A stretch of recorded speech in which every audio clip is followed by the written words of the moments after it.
Hey guys, I'm really sorry I've been absent from content for 4 months. I just hit major burnout after that collab.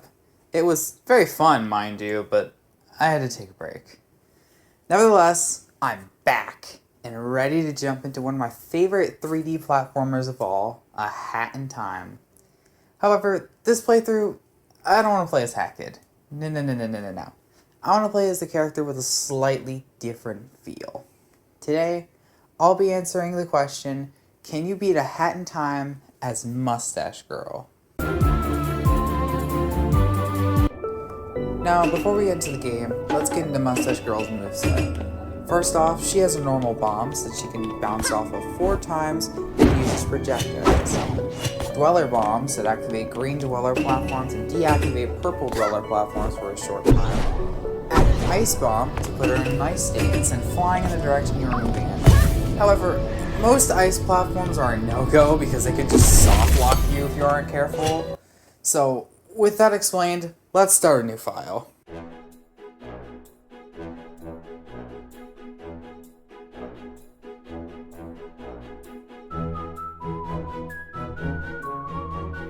While the intro plays, I should also get into the general rules of this challenge. First of all, I am banning the use of any badges besides the hookshot badge, since that's required to get through the game. Second off, use of the DLC for easy timepieces isn't allowed. I'll cover that in a different video. Finally, all mods I have on will be shown on screen. Any mod that won't be affecting my gameplay or isn't relevant will be shown in pink text, and any mod for convenience and to keep me from redoing a level because of a soft lock will be in white text. I'll also be using Mustache Girl in gear only mode for footage, so that way I don't have to spend forever on a boss because I don't jump on them right. It won't change much about the general gameplay, it just changes time. For me, personally. Because I don't have time to sit there and deal with the stupid bosses forever. I have a life. Without further ado, let's begin.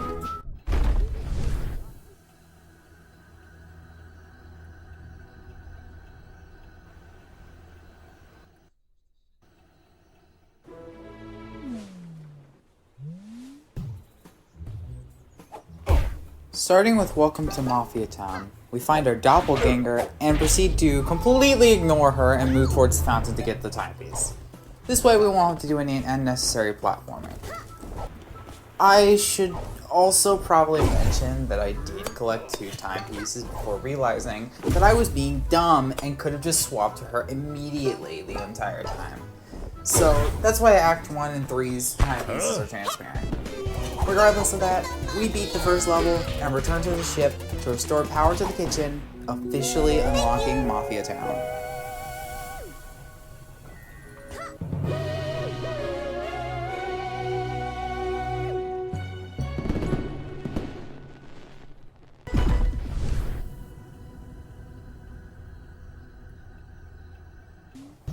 Barrel Battle is where we start to notice the biggest flaw of this challenge. That being Mustache Girl's limited moveset. Mustache Girl cannot do a wall climb, which, while that sounds pretty harmless, is actually going to be the bane of our existence in this challenge. Single-facing walls are almost nearly impossible to actually scale unless we have just enough room to make it to the very ledge of it. Other than that, single-facing walls are the biggest problem for us. However, double-facing walls are a little bit easier. Still not great though, considering we only have 4 jumps to do. If we can't make it to the peak in 4 jumps, we are screwed. However, this level is completely fine. I just felt the need to mention that since the beginning exists. And the barrel boss is the barrel boss. It's not hard, and it will never be hard. So with that being said, we yeet him out of existence, we take a high 5 earned, very earned, by our efforts, and move on.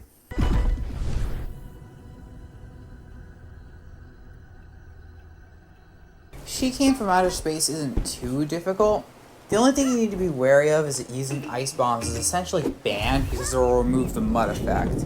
However, it's not like you need them, so just use normal bombs, get to the Mafia, scare him, get to all the other points you need to scare him, and get your way to the top, and you should have your third timepiece in hand.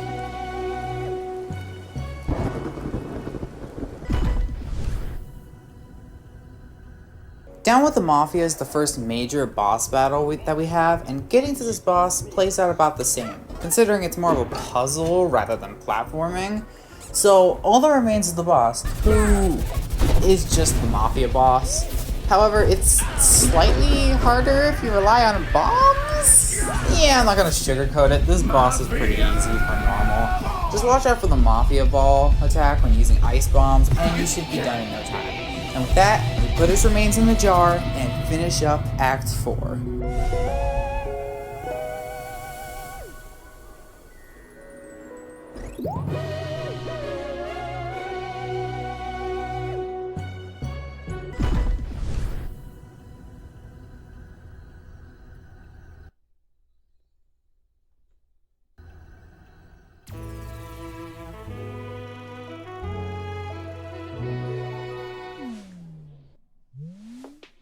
Deadbird Studio is where the challenge actually starts, with it being a sneak mission and all. This part right here is probably the main showing point. Normally as Hacker, you would just double jump and climb this wall, but Mustache Girl can't wall climb. So the only way to get past here is to dive past the owls and use a bomb to jump by them. After that, you have to bounce off this small hallway with an ice bomb, and then you're essentially done. From here, we meet DJ Grooves, who offers to take our picture for a passport, but accidentally uses the Hat Kid filter. So I had to masterfully edit the photo to look like me again.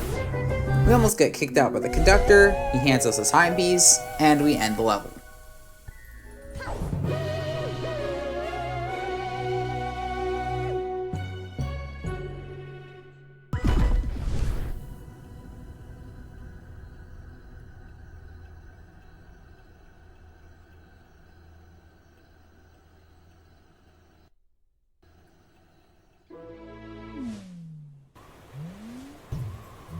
Here, dear viewer, let me explain to you all that happens in the Golden Vault. 1, 2, 3, 4, go back to the vault and open the vault, and then grab the timepiece. I don't know what you were expecting here. Because of Mafia Town's general shape, you're not gonna have a hard time getting down here. So, yeah.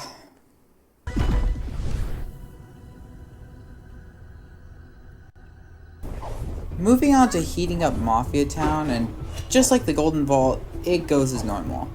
Again, Mafia Town is essentially just a slope, so anywhere you need to go, it usually either has stairs going upwards, which, by the way, aren't covered by lava, so that's not an excuse. And if you're on the top, you're just probably gonna dive down to where you need to go. So there's really no issue. So after turning off the mess that we made, we jump up, enjoy a nice meal, and get the first pick of the main course, which is just a timepiece. Seriously, why was that thing in the... Why was that in there?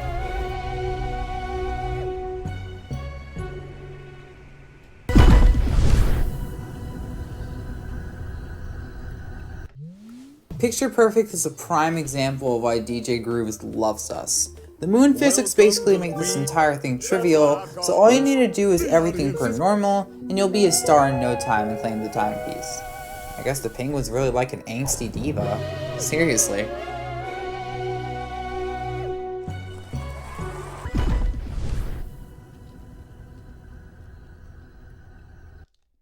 Murder on the Yellow Express is pretty chill. All you really need to do to finish it is get to the doors that advance the time, and because not that much platforming is required, all a fellow Express Owl has to do is get one evidence file, find who done it, claim the timepiece, and agree to the terms and conditions in the description below.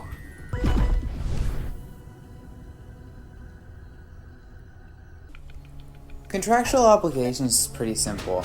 After giving away half of its soul to Snatcher, we find our way to Subcon Village, and because of all the mushrooms around here, it makes platforming a whole lot easier. So even if we really couldn't make it there, you can just use a nearby mushroom, and even if you could not make it there, you can just stack a bunch of cherries. Yeah, this is probably one of the easiest things of all, but at least we get to see Snatcher.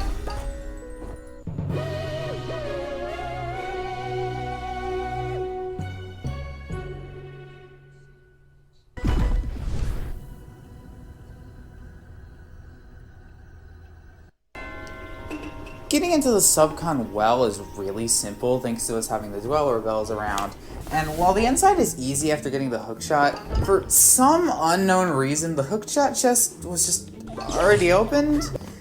I really don't know why. Even though I tested, it wasn't any of the mods that I had on in the background, so it's very strange. But what I ended up having to do was using the Hookshot Anywhere badge just to kind of force it into my inventory. It's not like she can't use it or anything. Mustache Girl is completely capable of using the hookshot. So, I don't know what this is. If anyone knows why, please let me know. But, yeah. Anyways, after getting the hookshot, getting out of the well is pretty simple. As long as you know what you're doing, you should be able to get out pretty easy. And you can even get out without touching the water. So, yeah, that's nice. After getting outside of the general icy well, the timepiece floods out, we collect the timepiece, and end the act.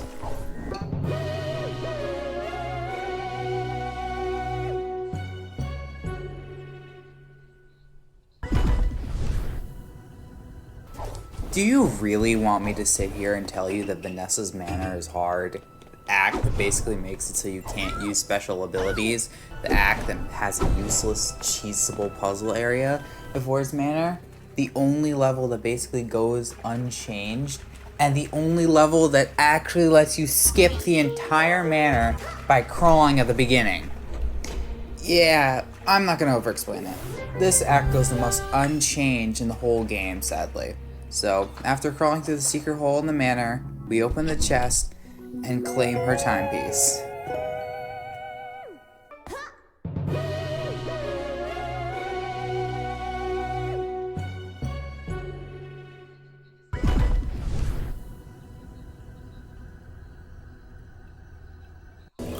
The Toilet of Doom exists. If anything, Mustache Girl makes this fight a whole lot easier since you can just skip the cage platforming later on in the fight. And most of any other obstacle can just be, bounced over. So, with that, we take an easy victory and claim the timepiece.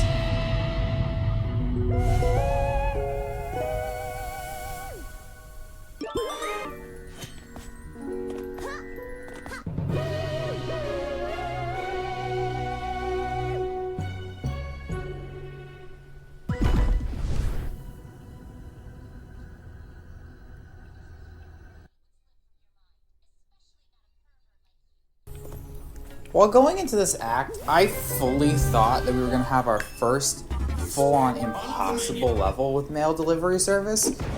But apparently when the Subcon Scooter badge is equipped, Mustache Girl gains another type of bomb called the Mail Bomb that basically lets us throw the mail projectiles.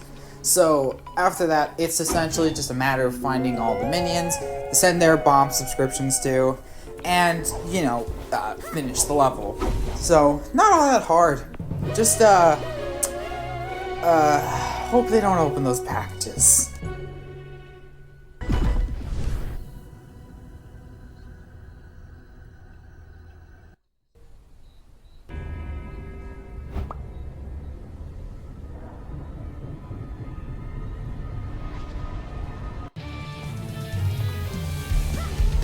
Your contract who's expired plays out in the exact same way as usual, considering you don't normally have hats or badges for this.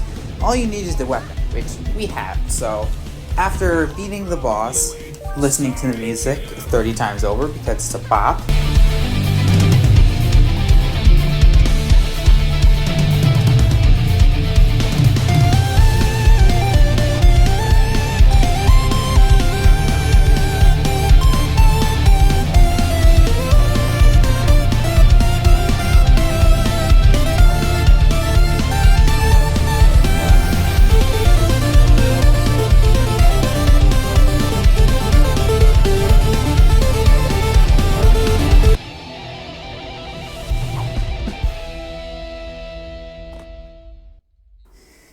we get Hackett's soul back, change the contract, which, side note, you can technically do this. He stamped it, so this is fully under our control. So, in an effort to stop us from doing this correct move, he gives us a timepiece and tells us to get out. And we accept that offer. Kind of.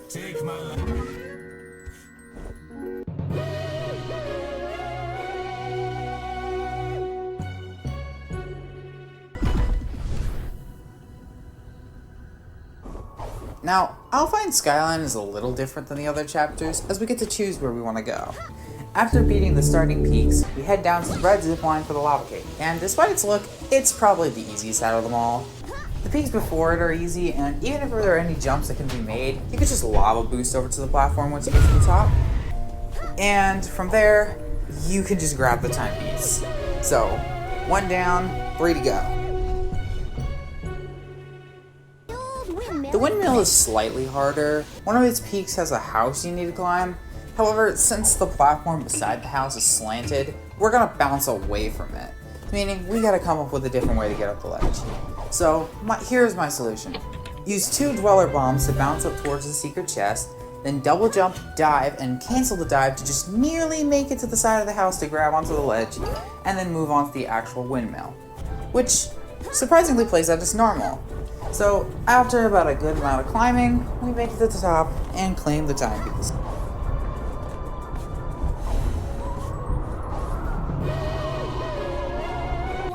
The Twilight Bell is the second hardest timepiece in this challenge by a long shot. For one, the single peak before it is a pain because of the first few jumps. Normally what would happen is you just activate your Dweller Mask, do 2 double jumps, and make it towards the next peak. Which sounds simple, but with Mustache Girl, we're gonna have a fun time. Considering if I throw a bomb in the air, it basically only lasts for about a few milliseconds before disappearing. If I throw it from the ground, sure it lasts longer, but it's not gonna give us the coverage that we need. Especially since even that little bit of time wouldn't be enough for us to get up and cross it. So here's my solution. Double jump, get on the first platform, throw a Dweller Bomb, throw another Dweller Bomb towards the next platform, stay in that general radius though, because if you don't, you will fall down. You're not high enough yet. All you need to do is get to the peak of where your blast radius would be, throw down the bomb, boost into the air, and just dive forward. That way, you'll barely make it to the peak. Yeah, that was all for 1 jump. Good luck. Anyways, don't mess up on the next jump. I did it a bunch of times. You will get sent back right to before that platform. There's not an invisible checkpoint up there. You have to make it to the next part with the Dweller Bell for that one. Regarding that, the actual bell itself is a little more lenient, but it's still got its problems. Generally, there are these gates, which I'm going to dub Dweller Gates for this. But essentially, what would happen is you would have to activate the Dweller Mask, push up against the wall, and deactivate it to slip right through the gap. However, Dweller Bombs make that incredibly difficult because if we're too close, we bounce away. And if we're too far, we're not going to make it under the gate. So, generally the solution is to throw it at basically the closest you can to the edge without making it kind of glitch out and fall instead. As long as it's boosted into the air a tiny bit, all you gotta do is slip through it in just the frame that it disappears or starts to disappear. That way, you'll actually make it to the gate. And don't worry, it gets especially harder as it goes. But after all that, most of the platforming is really simple. But getting to the actual timepiece, it seems like it'd be a little impossible, but because of how dweller platforms work in this game, it's not. All you have to do is, while standing, throw a bomb directly at the platform, slip inside, throw another bomb, and slip right towards the timepiece. It looks easy, and it took me a few tries. So as long as you're not throwing it below your feet, you should be able to get right in there, throw it, and grab the timepiece. Whew, that was a lot.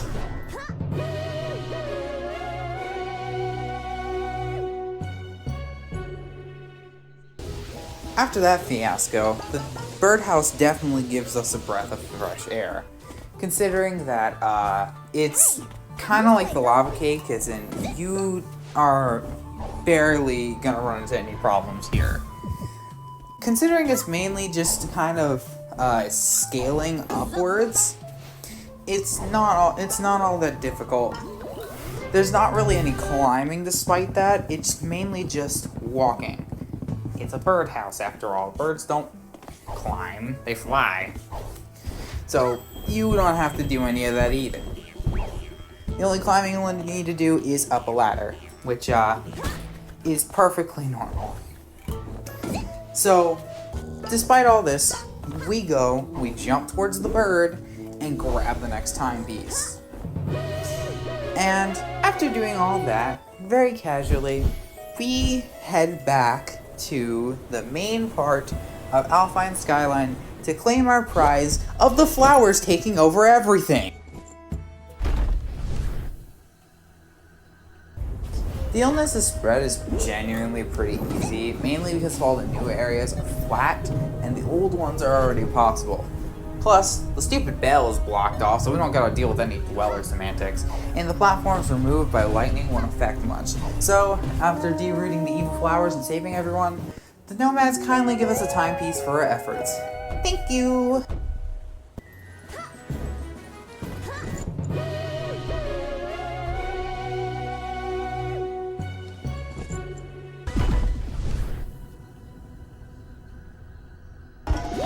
Train Rush is a little more stressful considering that we can't run for the life of us, but it's also not required since, one, we have ice bombs, and they're overpowered, but also, two, we can make it out with plenty of time to spare.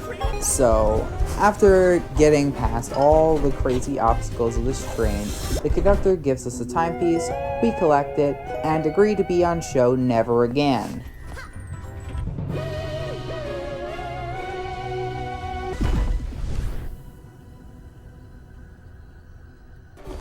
The big parade also plays out as normal because moon physics exists. Mainly ice bombing around is your best bet when you're overwhelmed, but you genuinely shouldn't be, which makes this a certified DJ Grooves easy win.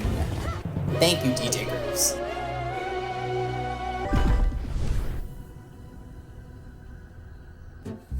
Now I know this is gonna surprise all of you, but award ceremony has nothing to offer us. Just take it. Talk to the conductor and take the timepiece. Easy as pie.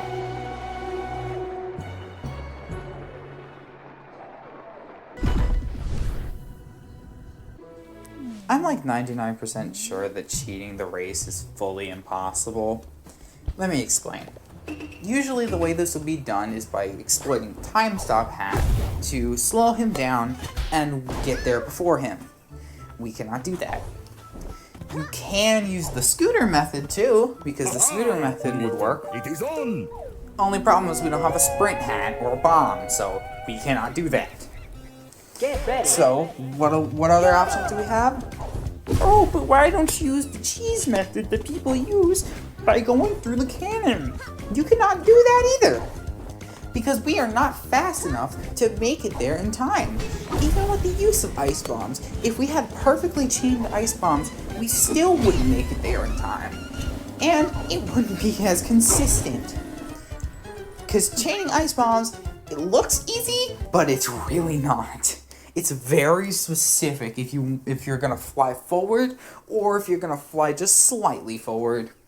So, generally, the best path that I found is this. At the start, immediately jump towards the rocks, jump on top of the tree, ice bomb through there, run up the stairs, ice bomb to the parlor, ice bomb on top of the barrels, and then lose because you're not fast enough there.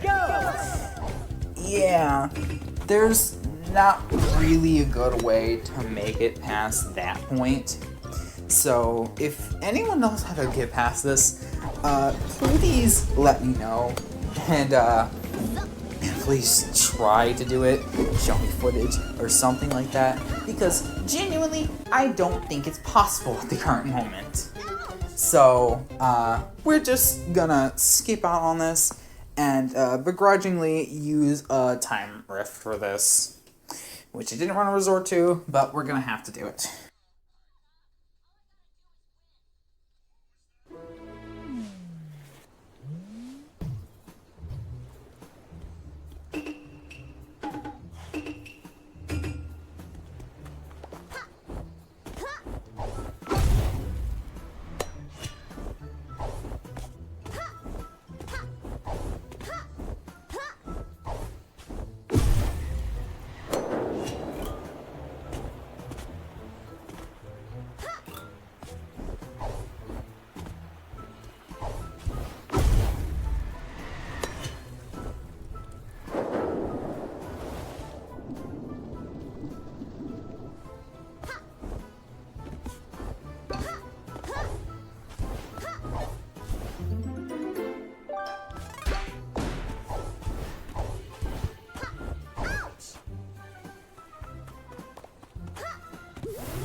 Haha! Little it is on!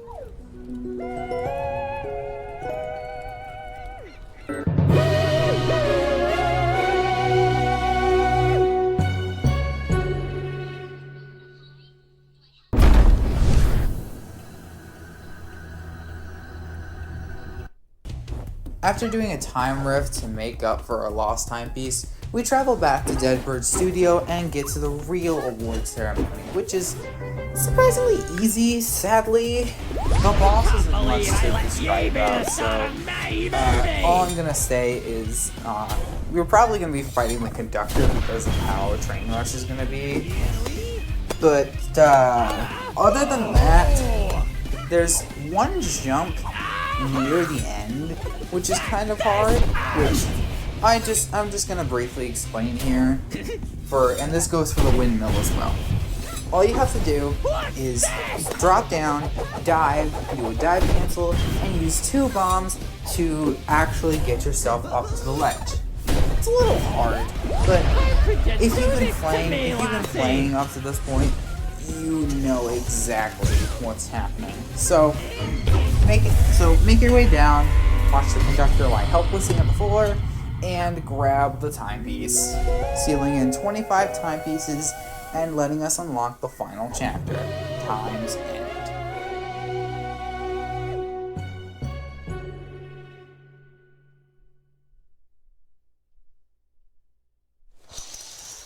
Here we go!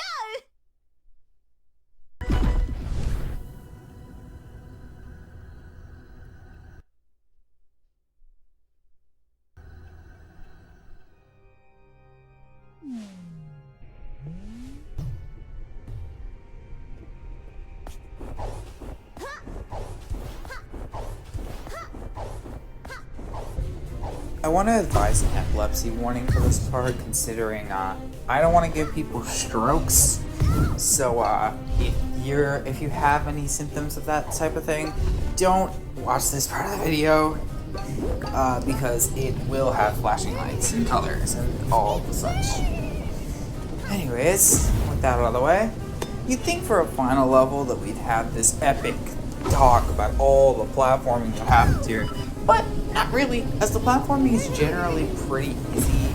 It's more or less just a test of the player's skill at that point, other than anything else, and most jumps are pretty easy to get by. Getting towards the final part though, Mustache Girl meets Mustache Girl. And our doppelganger decided that she learned from all of our past experiences and decided that she's gonna make life harder on us. But only by a slight bit.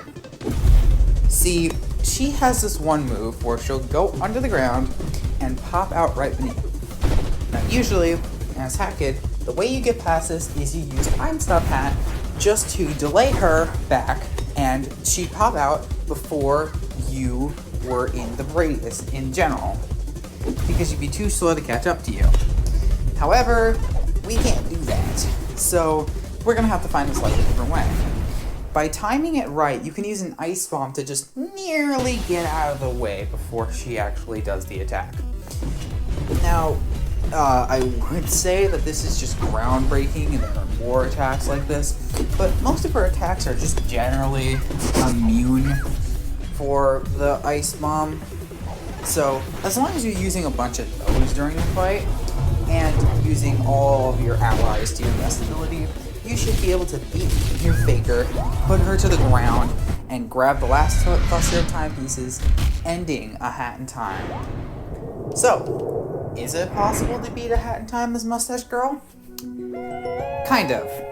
I had to use a rift for this, so I'm not exactly sure if this should count against the rules, but I'm gonna say no for now, until somebody can show me that they can beat Cheating the Race as Mustache Girl, because currently I cannot, and I don't want to spend hours of my life doing that. With that said, I hope you guys enjoyed. Make sure to leave a like and subscribe, and stay tuned if you want to see more content like this. And with that out of the way, I'll see you next video. Bye-bye.